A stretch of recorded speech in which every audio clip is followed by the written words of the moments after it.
Today we will discuss about the chapter number 2, the systematics of living organism.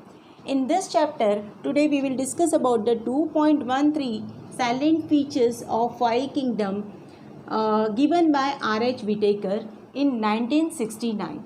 Before that, we have to discuss about the two kingdom system which is given by the Carl Linnaeus.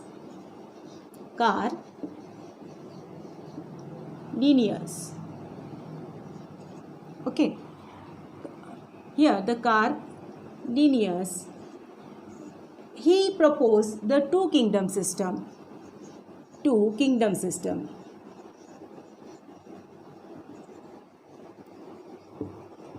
He proposed the two kingdom system, means he divided all the living organisms into two categories. One is kingdom Plantae and the another one is kingdom Animalia. He divided into two categories all the organisms present in a two categories. First kingdom Plantae and the second kingdom Animalia. He divided all the organism on the basis of their habitat and their mode of nutrition. Habitat means where they are present, and mode of nutrition means they are autotrophic or heterotropics. All the plants are autotrophic, so all the plants are kept in a one group, that is first kingdom Plantae, and all the heterotrophic organisms are kept in another group or another kingdom, that is Animalia. तो Karl Linnaeus ने उसके जो mode of nutrition था उसके हिसाब से autotrophs को Plantae में रखा और जो हेटरोट्रॉप्स थे उसको एनिमेलिया में रखा, है ना. पूरे ऑर्गेनिज्म को दो ही इसमें उसने डिवाइड किया. देन उसका जो मोबिलिटी थी, means all the plants are stationary, they are not moving here and there in search of food. तो उनको सबको एक ग्रुप में रखा, that is kingdom plantae. And the organism which move from one place to another place in search of food, so all that organisms are kept in a kingdom animalia. तो उसने क्या किया, उसको एनिमेलिया में रखा. So this is all about the two kingdom system propose by the Karl Linnaeus. But this two kingdom system is not sufficient because as जैसे जैसे कि organisms की discovery होती गई ना, तो वहाँ पर ये two kingdom system insufficient होने लगी. For example, fungus first it is kept in a kingdom Plantae because they are stationary and they have the cell wall and these features are like a plant. So Carl Linnaeus kept that or fungus into the Plantae, but this fungus or the fungi we can say is not autotrophic in nature. So for that there is a need of one more kingdom and फिर kingdom बना kingdom fungi. In the same manner, some organisms are prokaryotic in nature. Okay, they are different from the eukaryotes. So they are early type of organism. तो उनको कहाँ रखना है, इसका एक बड़ा क्वेश्चन था. तो उसके लिए एक किंगडम बना मोनेरा. देन उसके बाद में आया कि for some examples like eukaryotic है, यूनिसेलुलर है, but they are different from the prokaryotic organisms. So there is a need of one more kingdom and in this manner the new kingdom protista is here prepared by the scientists. So different scientists prepared different types of kingdoms. In the finally they prepare five kingdoms: kingdom Monera, kingdom Protista, kingdom Fungi, kingdom Plantae and kingdom Animalia. Okay, these are the five kingdoms, and all these kingdoms are prepared in a different we can say timing, okay, by the different scientists, but all these kingdoms are we can say arranged in a proper manner by the R.H. Whittaker. So in this topic we will discuss about the five silent features of five kingdom system proposed by the R.H. Whittaker. यहाँ पर जो five kingdom system बनी वो R.H. Whittaker ने बनाई in 1969. इसने क्या किया, जो ऑलरेडी जो किंगडम्स फॉर्म हुए थे, किंगडम्स बने हुए थे, बट वो एक सीक्वेंस वाइज नहीं थे, है ना. वो अकॉर्डिंग टू द नीड, ज़रूरत जैसी जैसी महसूस हुई वैसे वैसे साइंटिस्ट लोगों ने किंगडम्स को इंट्रोड्यूस किया, बट उसको रीअरेंज किया आर.एच. विटेकर ने, और तब से हम बोलते हैं कि 5 kingdom system is given by the R.H. Whittaker in 1969. So today we will discuss about the 5 kingdom system. Now see 5 kingdom system. Now see the silent features of 5 kingdom system. Now in this topic we will discuss one by one the kingdoms. We start from the first kingdom, that is kingdom 1. Which kingdom? First kingdom is Monera. Now see, what is the silent features of Monera? What is the characteristics of Monera? First characteristic of Monera is, these are the prokaryotic organism. यहाँ पर क्या किया Monera में? सारे prokaryotic unicellular cellular organisms. In this kingdom Monera, all the prokaryotic unicellular organisms are kept. यहाँ पर सारे prokaryotic, pro means early, karyon means nucleus, जिसमें primitive type of nucleus present था, एंड जो यूनिसेलुलर है ना, जो यूनिसेलुलर थे उन सब एनिमल्स को, उस सब ऑर्गेनिजम्स को, not only animals, here all eukaryotic prokaryotic unicellular organisms are kept in monera. यहाँ पर सारे के सारे कैसे थे? यूनिसेलुलर थे, और वो कैसे थे? प्रोकैरियोटिक थे. Now they are omnipresent. यहाँ पर एक और बहुत इंपॉर्टेंट वर्ड है, that is omnipresent. Omnipresent. What is mean by omnipresent? Omnipresent means present everywhere. Omnipresent का मतलब होता है present everywhere. They are present in a air, they are present in a water, they are present in a soil, so they are present everywhere. मतलब जो monera के जो examples हैं, we observe everywhere. Okay, so this is the speciality. Now the next characteristics of Monera कि they are photosynthetic in nature. They are photo autotrophs. Or some are chemosynthetic or chemosynthetic, or we can say chemoautotrophs. अब यहाँ पर क्या था? Now see, photoautotrophs. What is mean by photoautotrophs? Which prepare their food with the help of, photo means light. With the help of light, they prepare their own food, is known as photoautotrophs. Or sometimes we observe the chemosynthetic or chemoautotrophs. Chemoautotrophs मतलब, what is mean by chemo? Chemo means chemical. Okay, chemo means chemical. And autotrophs means they prepare the chemicals and they consume that chemicals as a food, and they survive in that chemicals only. So some are phototrophs and some are chemoautotrophs. Okay, so such type of organisms are present in a Monera. And what is the next feature or the speciality of the Monera? They have the nucleoid. What is nucleoid here? See, in place of nucleus, because in case of Monera, prokaryotic organisms are present. Pro means early type of or the primitive type of nucleus. Sometimes in place of nucleus we observe the nucleoid. Nucleoid means what here? A circular in which the circular DNA is present, double membrane circular DNA. This is a double membrane circular DNA is present, and single chromosome. We observe a single chromosome.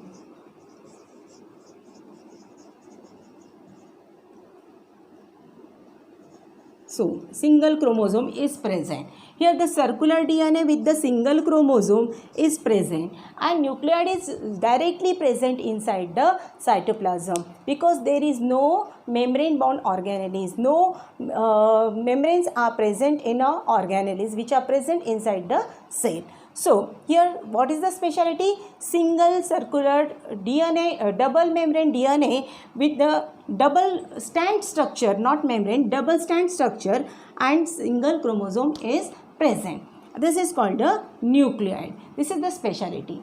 One more very important feature present in a Monera, that feature is the plasmid. Plasmid. What is plasmid? Plasmid is an extra genetic material or extra chromosomal genetic material present inside the Monera. These are the silent features of a kingdom Monera, which are very, very important. One more thing we observe in a Monera, that is cell wall. See, which type of cell wall is present? Cell wall. Here, the cell wall is made up of peptidoglycan. Peptidoglycan. It is commonly known as a murin. Peptidoglycan is commonly known as a murin. See, these are the features of kingdom Monera. These are the common features. In this, we can say the kingdom Monera, we will observe the ribosome, which is 70S type of ribosome. Ribosome is 70S. इसमें ribosome present होता है. कैसे होता है? 70S type of ribosome present होता है. Other cell organelles like mitochondria, endoplasmic reticulum, then we can say जिसमें double membrane structure होता है या single membrane structure होता है, वो सब कैसे होते हैं? Absent. We know that mitochondria is a double membrane structure, chloroplast is a double membrane structure, endoplasmic reticulum is a single membrane structure. तो जिसमें मेम्ब्रेन प्रेजेंट होता है वो सारे ऑर्गेनेलीज इसमें अब्सेंट होते हैं. मतलब mitochondria is absent, then endoplasmic reticulum is absent, then Golgi body is absent, chloroplast is absent. So membrane bonded organelles are absent, but ribosomes are present. And which type of ribosome is present? 70S type of ribosome is present, which is present in a scattered manner or in the granule, in the form of granules in a cytoplasm. Okay, so this is the very important features present in a Monera. Now about the reproduction. Reproduction takes place by the two methods, sexual as well as asexual method. See here, which type of reproduction we observe? There are the two types of reproduction, but generally we observe asexual type of reproduction. See here, reproduction.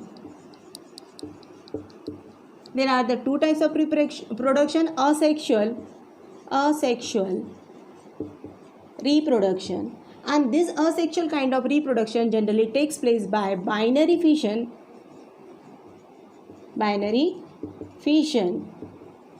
or by budding. This asexual type of reproduction takes place by binary fission or by budding. And if sexual reproduction takes place, it takes place by the conjugation.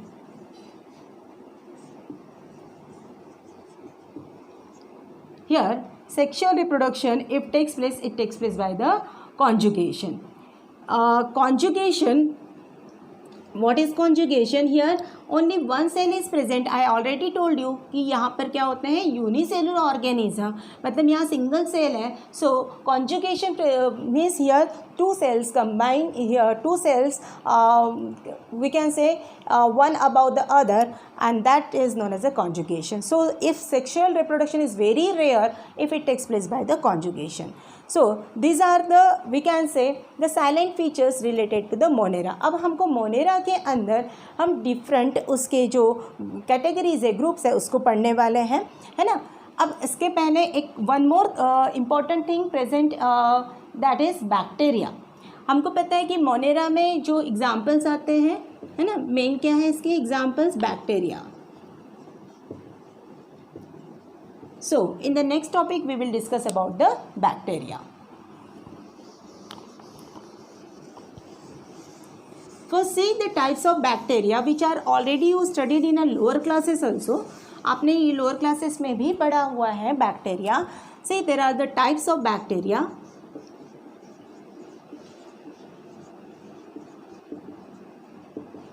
Here we know that there are the 4 types of bacteria. Okay, first is a coccus, then second one is a bacillus,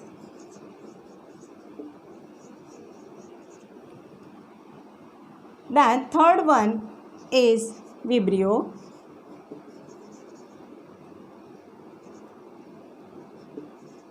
fourth one is spirillum,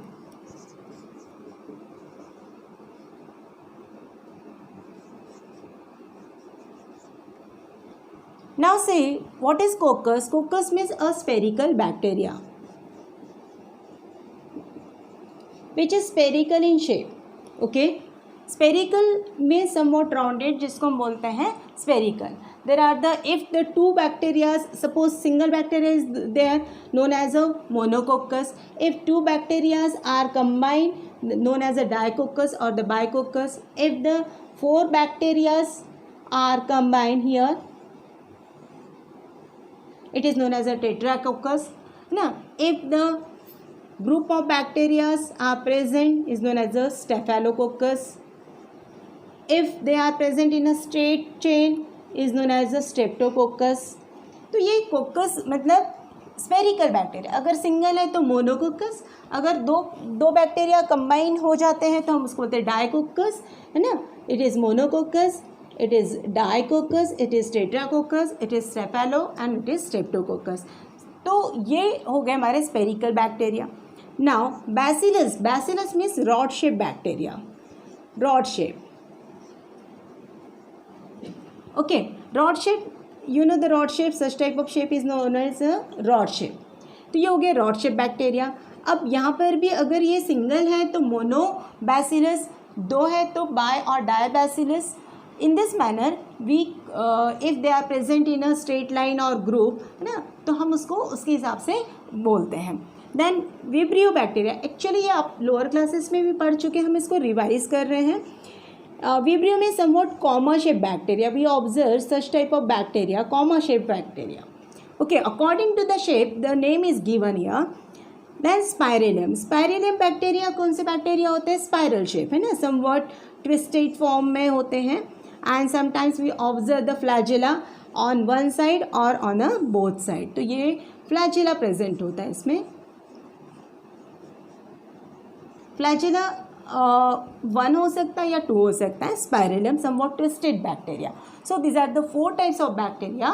okay, now we will discuss the archaebacteria. Okay, जब हम Monera है, Monera में हम 2 चीज़ पढ़ने वाले, archaebacteria and eubacteria. Monera is divided into the 2 we can say the classes, or not classes exactly, actually it is a category or we can say the sub kingdom बोल सकते हैं हम. Archie bacteria. First is a Archie bacteria.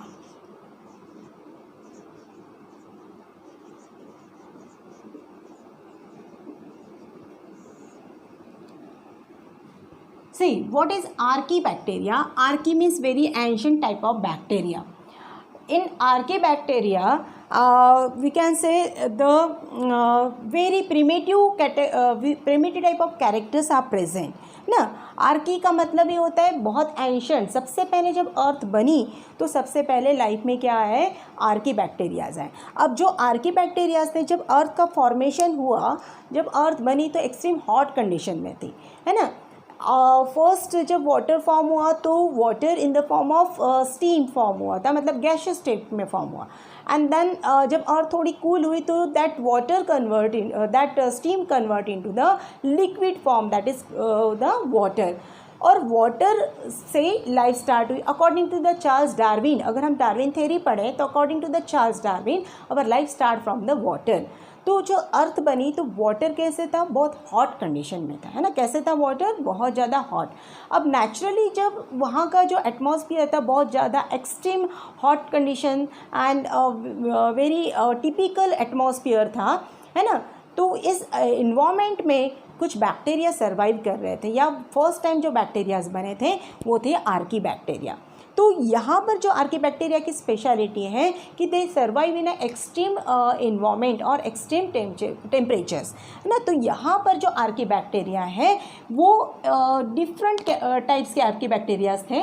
तो पहले उसमें जो हम बोलेंगे कि एक्सट्रीमोफिल्स जो फॉर्म थे,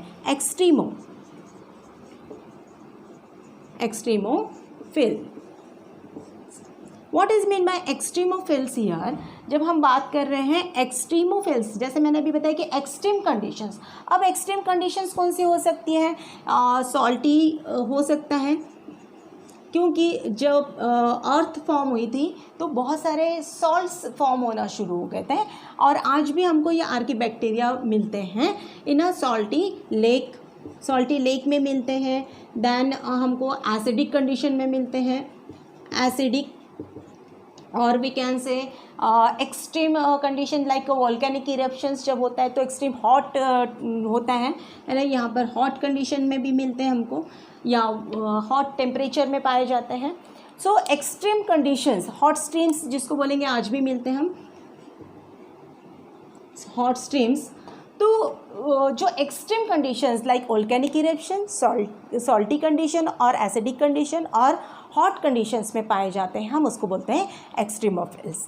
ओके, देन ये एक्सट्रीमोफिल्स जो हैं, अभी हम इसको आगे और डिस्कस करेंगे। Some are halophiles. नेक्स्ट से द हैलोफिल्स। यहाँ पर हैलोफिल्स मतलब जो हैलाइड्स होते हैं, या आपने हैलोजन्स के बारे में पढ़ा होगा। कौन से होते हैं हैलोजन्स? आपको पता है, क्लोरीन, ब्रोमीन, है ना, आयोडीन, फ्लोरीन। तो ये जो हैलोजन्स हैं, तो स्पेशली ये हैलोफिल्स या हैलोजन्स है। फॉर एग्जांपल अगर हम क्लोरीन की बात करते हैं तो NaCl मीन्स सोडियम क्लोराइड। कहाँ से मिलता है हमको? फ्रॉम द सी, है ना। We often see sodium chloride from the sea. तो यहाँ पर क्लोरीन है ना। तो ऐसे ही कुछ बैक्टीरिया हैं जो एक्सट्रीम सॉल्टी कंडीशन में पाए जाते हैं, हम उसको बोलते हैं हैलोफिल्स, है ना। It is present in a salty lake. Generally हमको पता है कि सॉल्ट मतलब जहाँ पर एक्सेस अमाउंट में सॉल्ट है वहाँ पर वाटर का कॉन्सेंट्रेशन बहुत ज़्यादा है, और एक्सेस सॉल्ट में ऑर्गेनिजम्स, है ना, जो स्पेशली कुछ बैक्टीरियाज हैं वो सर्वाइव नहीं करते। बट यहाँ पर हम बात कर रहे हैं आर्कीबैक्टीरिया जो एक्सट्रीम कंडीशंस में भी सर्वाइव करते हैं, like a salty lake, and these are known as a halophiles. हम उसको बोलते हैं halophiles. Then another example is thermophiles. Thermophiles मतलब थर्म मतलब हीट, जो एक्सट्रीम हॉट कंडीशन में भी सर्वाइव कर जाते हैं, अपन उसको क्या बोलते हैं? थर्मोफिल्स। जैसे कुछ हॉट स्प्रिंग्स होते हैं, जो स्ट्रीम्स या स्प्रिंग्स बोलेंगे हम, हॉट स्प्रिंग्स होते हैं, है ना। तो जो हॉट स्प्रिंग्स है ना, यहाँ पर आप बोल सकते हैं इसको स्प्रिंग्स, हॉट स्प्रिंग्स, या जो गर्म पानी के झरने होते हैं, हॉट स्प्रिंग्स। तो हॉट स्प्रिंग में भी, हम हॉट स्प्रिंग में टेम्परेचर बहुत ज़्यादा होता है, मोर देन 70 नॉर्मली रहता है। In some cases we observe the literally boiling water. कुछ केसेस में हमको बॉइलिंग वाटर नज़र आता है। तो boiling water, you know the temperature of boiling water कितना होता है? 100 डिग्री सेल्सियस। मतलब 70 से लेकर 100 डिग्री सेल्सियस जो हॉट स्प्रिंग का टेम्परेचर है, इतने एक्सट्रीम हॉट कंडीशन में भी ये थर्मोफिल्स सर्वाइव करते हैं। सम आर एसिडोफिल्स, और जिसको हम बोलते हैं थर्मो एसिडोफिल्स भी बोला जाता है ना। थर्मो एसिडोफिल्स मतलब जो हॉट कंडीशन में भी पाए जा रहे हैं, और acidic condition, and naturally we know that acids are hot in condition. तो ये एसिडिक जो कंडीशंस होती हैं उसमें भी पाए जाते हैं, तो इसको हम बोलते हैं थर्मो एसिडोफिल्स। और ये सारी कंडीशंस कैसी है? एक्सट्रीम कंडीशंस है, मतलब एकदम एक्सेस सॉल्ट का प्रेजेंट होना, थर्म मीन्स एक्सेस हीट का प्रेजेंट होना, हॉट कंडीशन में प्रेजेंट होना, या एसिडिक कंडीशन में प्रेजेंट होना। तो ये सारे क्या किसके अंदर आएंगे? आर्कीबैक्टीरियाज के अंदर, है ना। तो ये आर्कीबैक्टीरियाज जो है वो एक्सट्रीम कंडीशंस में पाए जाते हैं, ठीक है। तो ये हो गए हमारे archaebacterias. Now come to the next, that is eubacteria. तो आर्कीबैक्टीरियाज क्लियर हो गए। एक बार मैं विद इन 2 मिनट्स रिवाइज करा देती हूँ। आर्कीबैक्टीरिया मतलब जो एक्सट्रीम कंडीशंस में पाए जाते हैं, like volcanic eruption, salty condition और द एसिडिक कंडीशन और द हॉट कंडीशन। एग्जाम्पल इसमें हेलोफिल्स हैं जो सॉल्टी लेक में पाए जाते हैं। दैन सॉल्टी लेक में आप लोगों ने एक नाम सुना होगा डेड सी का, है ना, डेड सी। यहाँ पर इसकी सैलिनिटी बहुत ज़्यादा है, यहाँ पर बॉडीज़ फ्लोट होती हैं, है ना। तो ये डेड सी में जनरली पाए जाते हैं। थर्मोफिल्स जो हॉट स्प्रिंग में for example is methanogenic bacteria.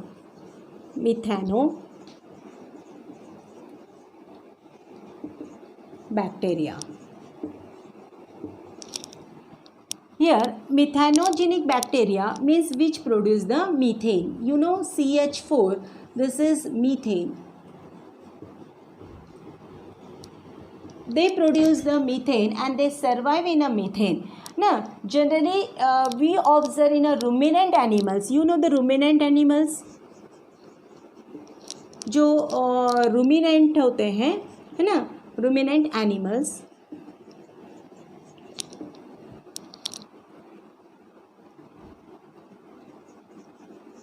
जो ruminant animals होते हैं, example cow, we will observe inside the intestine of cow this methanogenic bacterias are present. उनके जो गट होता है ना, उनके जो गट है उसमें क्या होता है, ये मिथेनोजेनिक बैक्टीरियाज प्रेजेंट होते हैं। And this methanogenic bacteria produce the methane. तो जो हम काउ डंग का यूज़ करते हैं in biogas plant for the production of biogas, है ना, तो ये जो बायोगैस हम जो बनाते हैं वहाँ पर ये मिथेनोजेनिक बैक्टीरिया क्या करते हैं, मीथेन प्रोड्यूस करने का काम करते हैं। We know that biogas means मतलब कौन सा गैस हो गया, मीथेन गैस, CH4, है ना, ये हो गया हमारा मीथेन। तो इन केस ऑफ रुमिनेंट एनिमल्स हमको पता है कि मिथेनोजेनिक बैक्टीरिया जो हैं वो बैक्टीरिया पाए जाते हैं and this bacteria produce the methane. These are the main bacteria which produce the biogas, that is methane gas. Okay, now we will discuss about the second that is eubacteria. Now see the eubacteria. Eubacteria is known as a true bacteria. True means जो actual bacteria होते हैं। You का मतलब होता है modern. जो modern मतलब अभी जो हमारे बैक्टीरियाज हमको जो हम पढ़ते हैं हमारे स्टडीज़ में वो होते हैं सारे यू बैक्टीरिया, है ना। आर्की का मतलब होता है एंशंट, पुराने, जब अर्थ बनी थी तब जो सबसे पहले फॉर्म हुए थे, that is Archie bacteria. You bacteria जो आज भी हमको नज़र आ रहे हैं। Now, what is the speciality of this archaebacteria? As I said, it is a true bacteria. True bacteria मतलब जिसमें सारे कैरेक्टरिस्टिक्स हमको नज़र आते हैं, है ना, सारे ऑर्गेनेल्स हमको नज़र आते हैं। First see the cell wall is present. Cell wall in case of eubacteria the cell wall is made up of peptidoglycan. Cell wall किससे बनी होती है इसकी, peptidoglycan. And these are the autotrophic as well as heterotrophic in nature. Autotrophs, आपको पता है कि autotrophs मतलब जो खुद से फूड बनाने वाले, दैट इज़ ऑटोट्रॉप्स। नेचुरली जो फूड बना रहे हैं वो या तो फोटोसिंथेटिक होंगे या कीमोसिंथेटिक होंगे। मैंने पहले ही आपको एक्सप्लेन किया है about the photosynthetic and chemosynthetic. तो यहाँ पर जो ऑटोट्रॉप्स होंगे, है ना, या तो वो फोटोसिंथेटिक होंगे या कीमोसिंथेटिक होंगे। Photosynthetic example Chlorobium.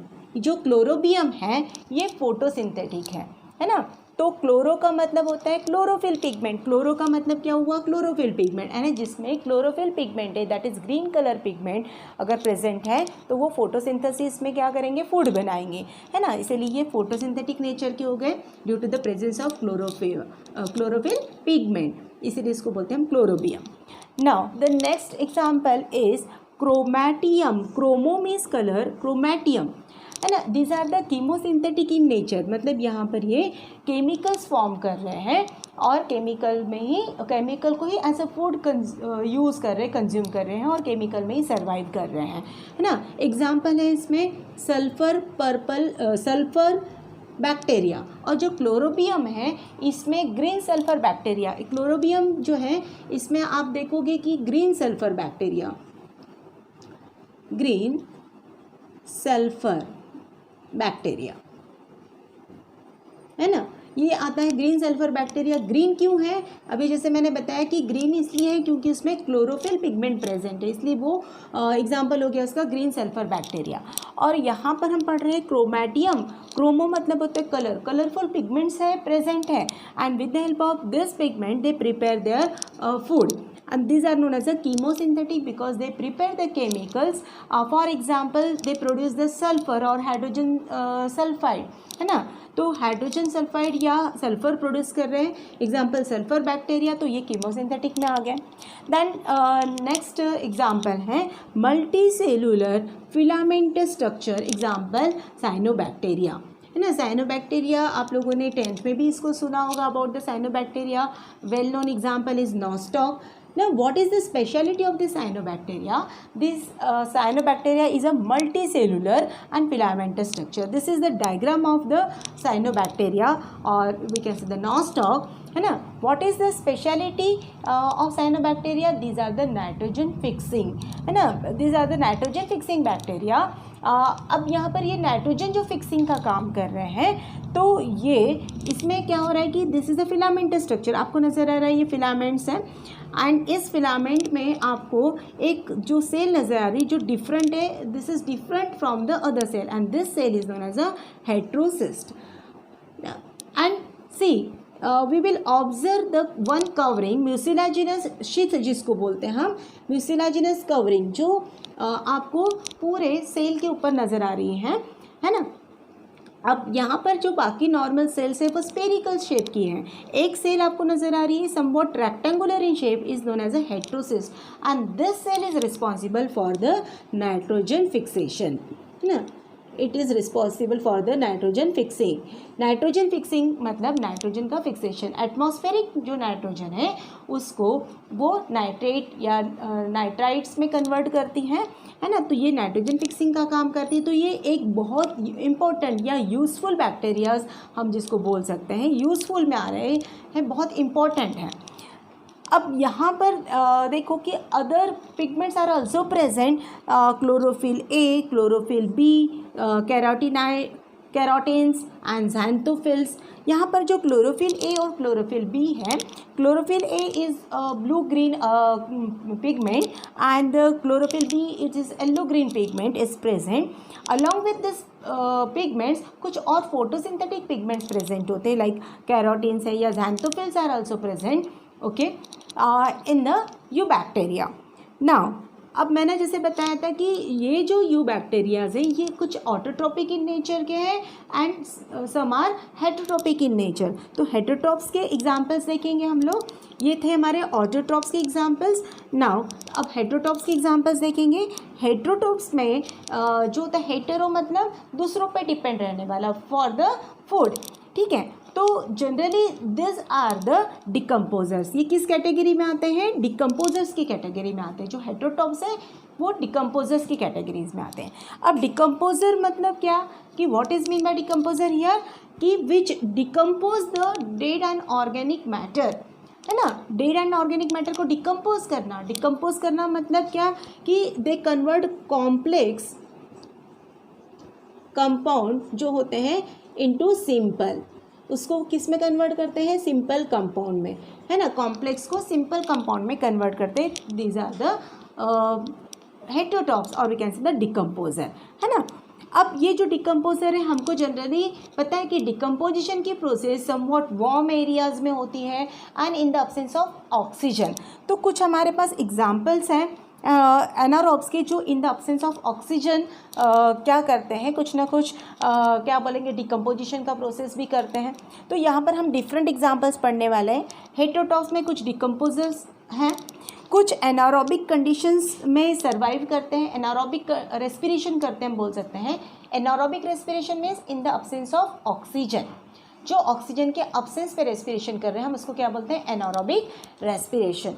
तो यहाँ पर जो एग्जाम्पल्स है ये ऑलरेडी आप लोग सब 10th क्लास में पढ़ चुके हो। For example lactobacilli, this is the lactobacillus bacteria. You know the use of lactobacillus bacteria, this are the useful bacteria, ये यूज़फुल में आते हैं। तो ये क्या करते हैं लैक्टोबैसिलस बैक्टीरिया, ये हम लोअर क्लासेस में भी पढ़ चुके हैं कि this lactobacillus bacteria convert milk into curd. ये क्या करते हैं, मिल्क को कर्ड में कन्वर्ट करते हैं, है ना। मिल्क को कर्ड में कन्वर्ट करने के लिए लैक्टोबैसिलस बैक्टीरिया यूज़ होते हैं। देन एज़ोटोबैक्टर एक आपने राइजोबियम भी सुना होगा। तो एज़ोटोबैक्टर ये क्या करते हैं, this are also nitrogen fixing bacteria, ये नाइट्रोजन फिक्सिंग का काम करते हैं। This are the nitrogen fixing bacteria. Then next bacteria है स्ट्रेप्टोमाइसिस।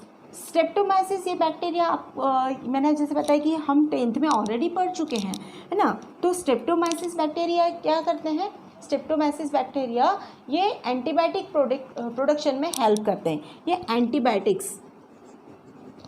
एंटीबायोटिक्स को प्रोड्यूस करने में हेल्प करते हैं। जनरली इंडस्ट्रीज़ है, लेबॉर्ट्रीज़ है ना, जहाँ पर हमको इन बैक्टीरियाज़ का बहुत ज़्यादा यूज़ होता है। लैक्टोबैसिलस बैक्टीरिया, एज़ोटोबैक्टर है या स्ट्रेप्टोमाइसिस है, ये इंडस्ट्रीज़ है या एग्रीकल्चर है या कोई लेबॉर्ट्री वर्क है, उसके लिए हमको इसको जानना बहुत ज़्यादा ज़रूरी होता है, क्योंकि ये सारी चीज़ें ये हमारे कोई ना कोई प्रोडक्शन में हमको हेल्पफुल होती है।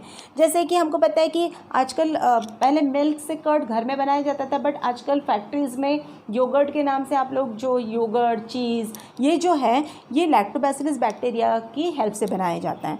एज़ोटोबैक्टर ये नाइट्रोजन फिक्सिंग करता है ना, इसलिए हमको इसके बारे में जानकारी होना चाहिए, क्योंकि ये हमको एग्रीकल्चर में यूज़ आएगा। दैन स्ट्रेप्टोमाइसिस ये एंटीबायोटिक्स, जो आर्टिफिशियली हम एंटीबॉडीज़ हमारी बॉडी बनाती है to fight with the bacteria, but जिसका रेजिस्टेंस पावर कम है या इम्यूनिटी कम है, तो हम मार्केट डॉक्टर के पास जाते हैं, तो डॉक्टर हमको क्या लिखता है, एंटीबायोटिक्स लिख के देता है, जो लेबॉर्ट्री में प्रिपेयर होती है ना, और मार्केट में अवेलेबल होती है, हम उसको परचेज़ करते हैं। तो ये आपने सुना होगा एक स्ट्रेप्टोमाइसिन नाम का एंटीबायोटिक आता है, वो स्ट्रेप्टोमाइसिस से बना होता है, मतलब एंटीबायोटिक प्रोडक्शन में ये हेल्प करता है।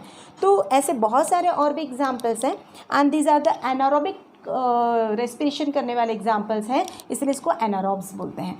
And these are the include in a useful bacteria.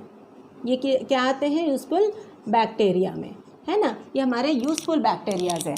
तो ये मैं यहाँ लिख देती हूँ, ये सारे यूज़फुल में आते हैं, यूज़फुल बैक्टीरिया।